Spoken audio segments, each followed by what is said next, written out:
മൂത്താപ്പാന്റെ വീട്ടിലും ഉമ്മാന്റെ തറവാട്ടിലും യാദൃശ്ചികമായിട്ട് നോമ്പോറ വെച്ചത് ഒരേ ദിവസമായിരുന്നു. എങ്ങട്ടാ പോവാന്ന് കൺഫ്യൂഷൻ അടിച്ചപ്പോൾ ഉമ്മ അനിയത്തി നേരെ അങ്ങോട്ടും വിട്ടു, ഞാൻ ഇനി നേരെ ഇങ്ങോട്ടും പോന്നു. വൈകുന്നേരമായപ്പോൾ നല്ലൊരു മഴ ഉണ്ട് പെയ്തു. ഇപ്പൊ 2-3 ദിവസമായിട്ട് ഇവിടെ നല്ല മഴയാട്ടോ. അങ്ങനെ നമ്മളിതാ വൈകുന്നേരത്തെ പാചക പരിപാടികളൊക്കെ കഴിഞ്ഞ് ബാങ്ക് കൊടുക്കാൻ നേരമായപ്പം ഫ്രൂട്ട്സ് ഒക്കെ കട്ട് ചെയ്ത് നല്ല അടിപൊളിയായിട്ട് പാത്രത്തിൽ സെറ്റാക്കി വെച്ചിട്ടുണ്ട്. ഗ്ലാസ് ഒക്കെ നിരത്തി വെച്ച് ജ്യൂസൊക്കെ ഒഴിച്ച് റെഡി ആക്കിയിട്ടുണ്ട്. നല്ലൊരു മഴ പെയ്തുകൊണ്ട് ഇപ്പൊ കഴിക്കാൻ രസം ഉണ്ടാവാൻ നല്ല ചൂടുള്ള സ്നാക്സും ചായ ആയിരിക്കില്ലേ.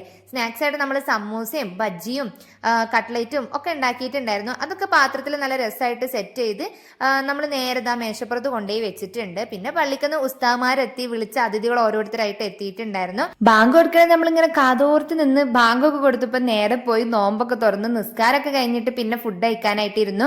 നല്ല ബിരിയാണി ഉണ്ടായിരുന്നു, അതേപോലെ പത്തിരിയും ചിക്കൻ കറിയും ഒക്കെ ഉണ്ടായിരുന്നു. അതൊക്കെ കൂട്ടി നല്ലോണം ഭക്ഷണമൊക്കെ കഴിച്ചു കഴിഞ്ഞ് റാഹത്തായി. അങ്ങനെ ഇന്നത്തെ നോമ്പുതറ വിശേഷങ്ങൾ ഇതൊക്കെയാണ്. അപ്പത്രയുള്ളൂ. ടാറ്റാ.